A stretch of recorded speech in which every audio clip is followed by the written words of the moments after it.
Hello, YouTubers, friends, compatriots, bootlickers, dustlacers, peasants, vassals, flatfoots, coppers, cops, bulls, pigs, officers, pissed officers. I'm a useful idiot.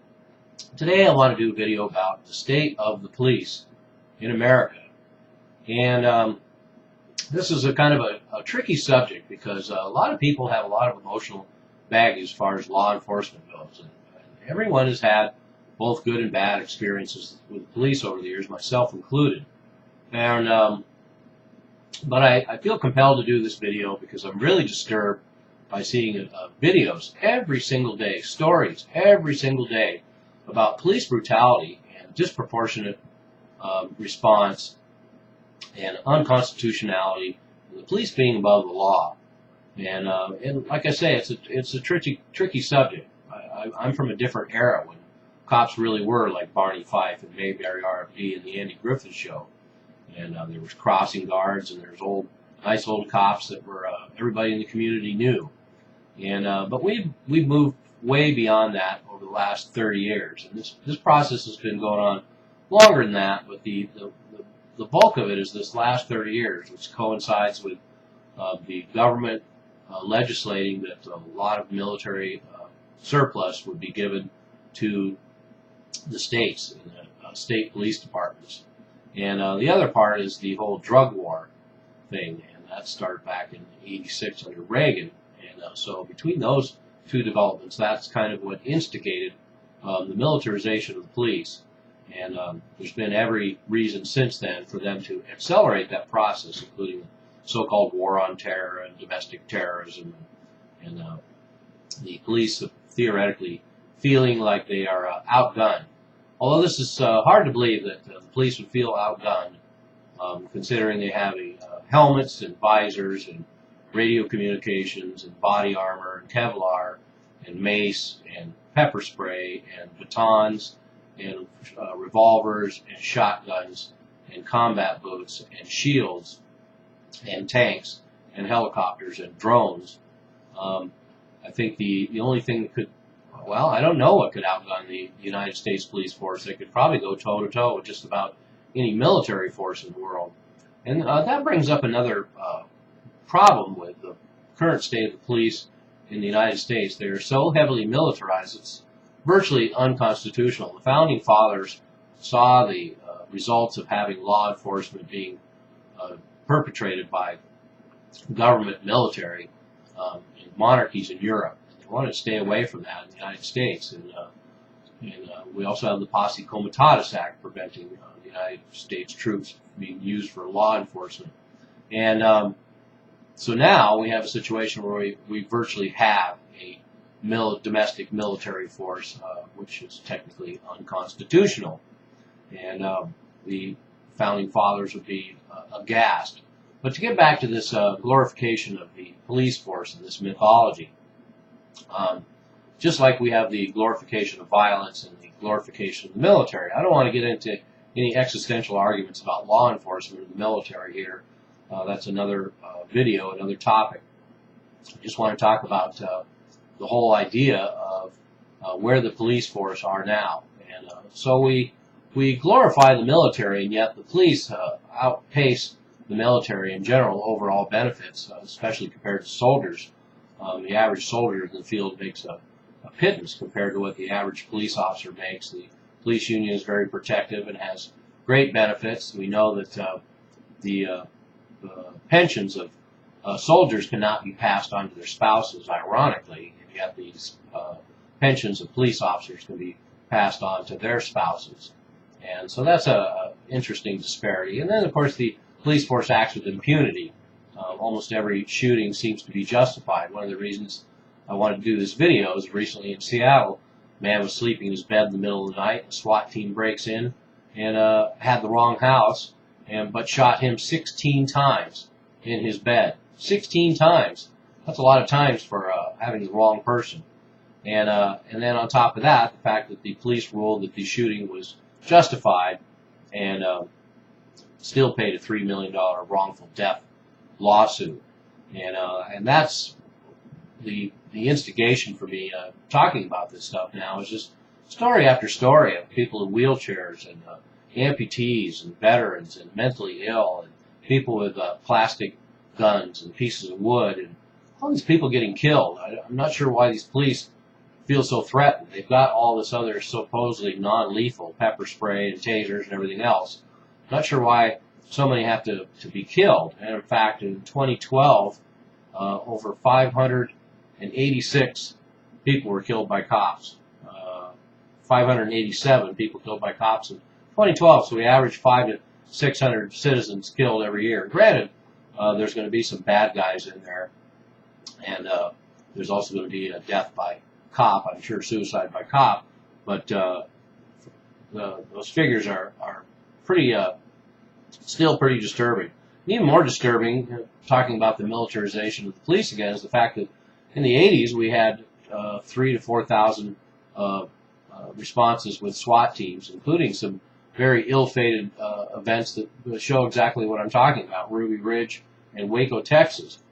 And now we're up to the point where in 2012 we had 85,000 SWAT team assaults. We're just, what kind of mentality do we have in this country where SWAT teams are going to break up pot parties and growing rooms and domestic violence cases and every police call? I know the police love these toys and they want to play with them, but this really seems to be disproportionate by anybody's standards. 85,000 SWAT team assaults in 2012. And in fact, I read another story recently about private poker games. Some guys were having a private poker game and talked about it at a sports bar. Police guy got in on it. Next thing you know, the game was broken up by a SWAT team and one man ended up dead in his own home having a private poker party. And then one of to boil down two issues that I have with the police force now is not to protect and serve, it's to protect and serve themselves. And so they're getting all these new goodies from the military and from the U.S. government. And then their two basic functions seem to be to protect the state and to generate revenue. So to protect the state, of course, we see the obvious examples. The oppression of people protesting. We have free speech zones now. The police handle a lot of situations with overwhelming force and a lot of brutality.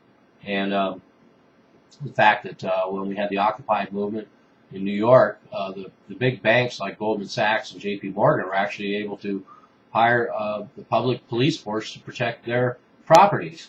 And so they protect the state, and the state knows that they can count on the police for the most part, other than the Oath Keepers, to protect the state and support all unconstitutional behavior. Then the other part of the quotient that I was talking about was revenue generation.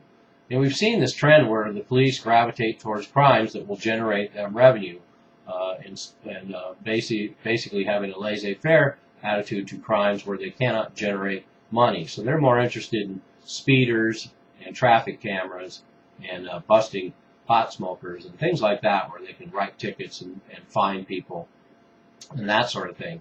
And I didn't have to do much research to find some staggering figures about traffic cameras, for example. And that's not to mention the whole police quota system. All police departments deny it, but they all use quota systems. They have to have a certain amount of revenue coming in. They need a certain amount of tickets written. So in Washington, D.C., in 2010, $51 million. The police force made $51 million off their traffic cameras. $75 a ticket, 550,000 tickets. And by 2011, they had doubled that amount. And I don't know what they're up to now. So let's say they're up to $100 million. So a major metropolitan area's police force can generate $100 million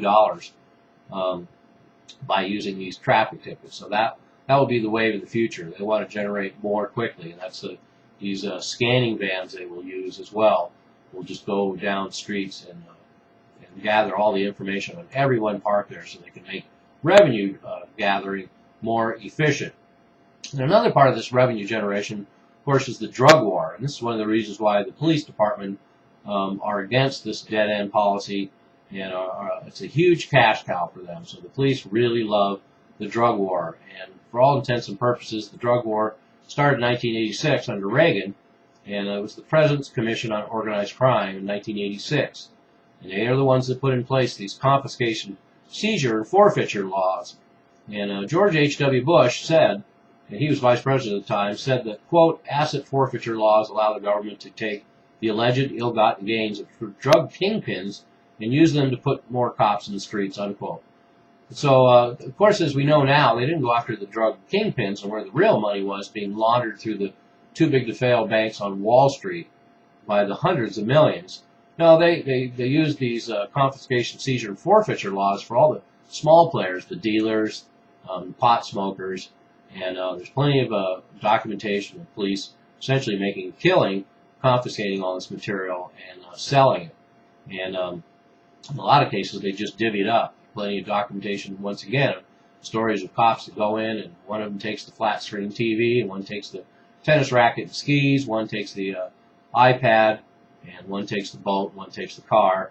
And I'm sure there's a thriving black market of police confiscated drugs as well. So that's another aspect of revenue generation for the police.